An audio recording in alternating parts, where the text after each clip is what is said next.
Good morning, everyone. Happy Sunday. Welcome to the Revenge Garden. I am Carmen Cook.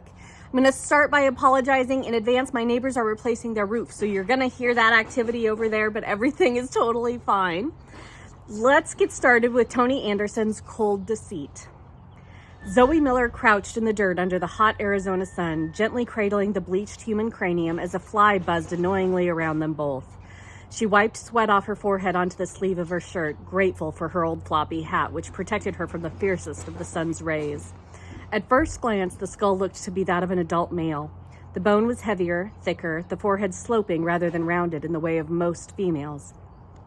Zoe ran her gloved forefinger over the prominent suborbital ridge that would have once shaped the person's brow, as she considered the empty orbital sockets. More square than rounded, again a male characteristic, but the edge of the bone in the upper margin was sharper than she would have expected and more like that of a female. The lower mandible was missing, but the mastoid process was large and distinct, again pointing to a male. Few forensic anthropologists would have made a definitive statement of sex based on a cranium alone. Unfortunately, the pelvis was absent from the scene. Perhaps this cranium belonged to the human remains of her friends had found a little distance away, scattered by scavengers.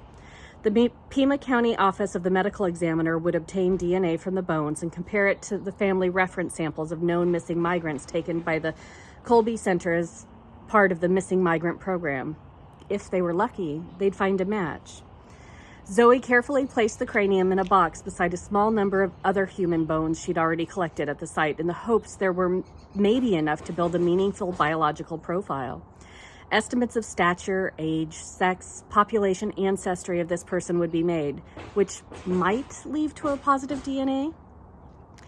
All profiles had to be treated with a degree of caution, though. Human populations didn't have fixed morphological boundaries. Instead, they graded into one another. Even within a known population, morphometrics fell upon a spectrum at both population and individual levels. It meant forensic anthropologists had to be mindful of the limitations of the databases they referenced in their own personal experience. Still, Zoe's gut was telling her that this was part of the skull of an adult male. Weathered gnaw marks suggested animals had long ago foraged in the soft tissue of the body, indicating this person had probably been dead for about a year. Maybe he died shortly after the last time Zoe and her friends had visited the area.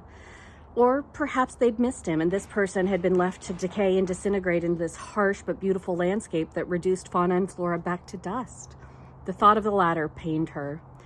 Dirt-encrusted clothes was scattered nearby. A necklace lay in the dirt. She moved toward the string of beads only to realize it wasn't a piece of jewelry, but instead a rosary, complete with a small crucifix. She photographed everything with her Nikon before placing the clothing in a paper sack and adding it to the box in hopes the item would further help identification. Every piece of information mattered. Zoe held up the red beads and admired the dying rays of the sun as they shone through the cloudy orbs. The light refracted and made it a soft ruby glow. Hope. The rosary represented hope to some in a dangerous world, but you needed more than a plastic cross to survive the hostile desert environment. Without a miracle or good Samaritans providing caches of water and supplies, migrants died. Even with traffickers helping them, migrants often became lost in the wilderness and perished. Or betrayed, forgotten, sacrificed. Zoe shook off the feeling of guilt and melancholy. She'd done what she could. It had to be enough. She and her three best friends had bonded over stainless steel mortuary tables when they'd interned one summer with the medical examiner in Tucson before starting their graduate studies in Phoenix.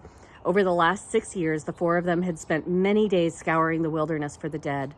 They were familiar, trusted enough by the ME's office that they held affiliate status there and were legally allowed to record and, in cases of fully skeletonized remains or those with only ligament attachments, carefully collect and transport the remains of the overworked mortuary.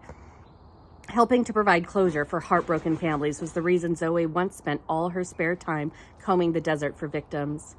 And the fact that she'd been consumed by her need to constantly search for the dead was the reason she'd finally had to leave.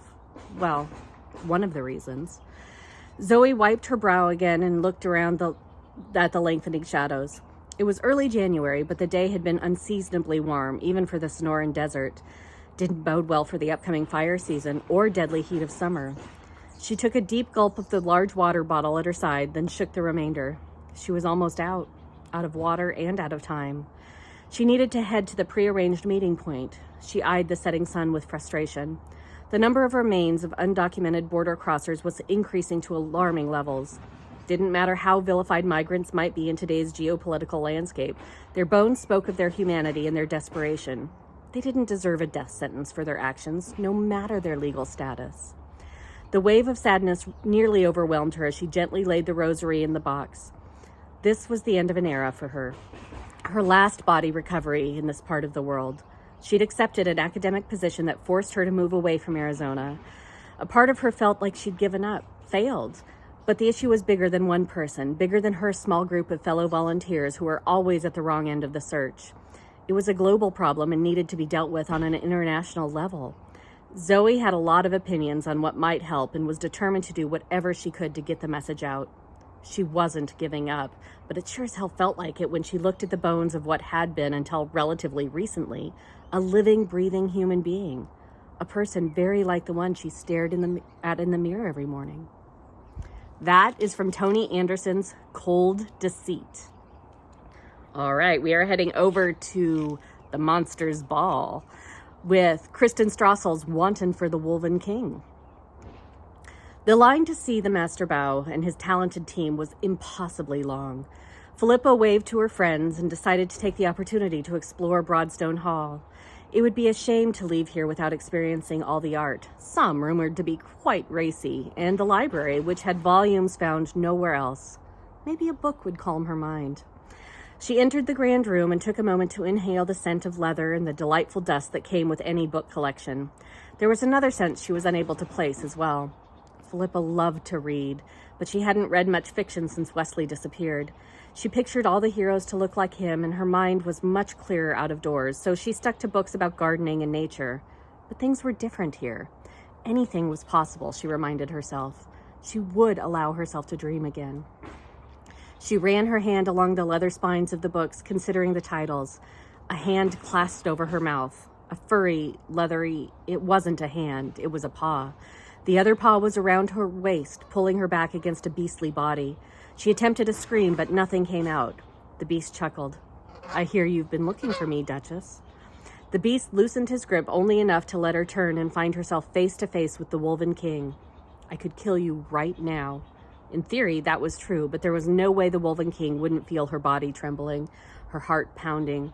She reached between her breasts and pulled out the silver pendant, her hand trembling as she flicked the cover away to reveal the dagger. The Wolven's gaze slid to the weapon, and his lips curled into a grin. "You could, but you won't. You arrogant beast." She was so infuriated that she was ready to jab it into his fine jacket, through his fur, and into his heart. It would be so easy. But the Wolven was right. She couldn't bring herself to do it.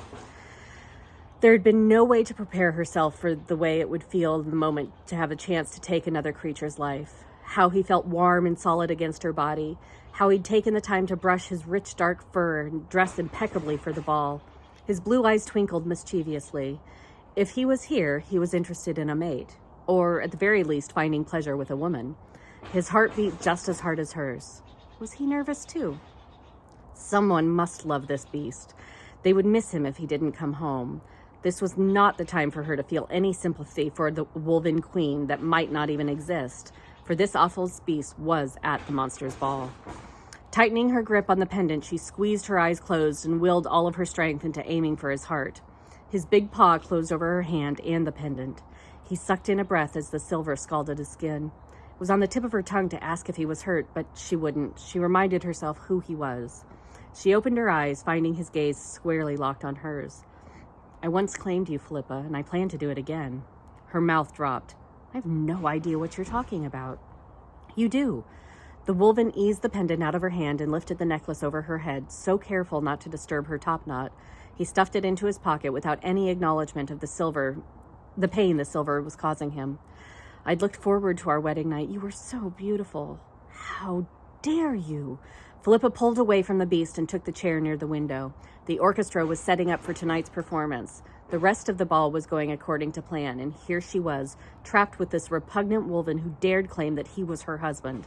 It made no sense. She looked back to him. The twinkle in those blue eyes had disappeared, replaced with sadness. For a moment, She almost believed him. No, she refused to feel sympathy for the beast. You took him, didn't you? Took him and tortured him and made him tell you all of his deepest and darkest secrets, so once you were done with him, his soul would never be able to rest. She choked back a sob. If she was right, that meant her worst fears had come true. Her Wesley was dead. This beast abducted him, and his family had no idea what had happened to him. They were holding on to hope, just like she was. But if he was right... No, my love... He went down on one knee in front of her and wiped away a tear that ran down her cheek. So gentle. His fur was so soft as the sensation sent a shiver down her spine. Please let me explain what happened. I would never have left you if there was any way I could have stayed. Get off your knees, Wolven, and stop talking to me like you are Wesley. I am Wesley, the Wolven growled. Andrew Wesley, the Duke of Chelmsford, former officer in the Queen's command, loyal son, brother, and husband, madly in love with my brand new bride, Philippa, the Duchess of Chelmsford. Her lips parted. How do you possibly expect me to believe a word you say? I don't, my love. Stop calling me that. She let out an exasperated sigh. I'm not sure what to call you, Duchess, Miss Willoughby, Mrs. Wesley, Philippa, but one thing I know for certain is that I never stopped loving you. That is Kristen Strassel's Wanton for the Wolven King. Thank you so much for joining me this morning. I apologize again about the noise, but I hope you have a wonderful rest of your week. Stay safe, stay healthy, and I'll see you next time. Bye-bye.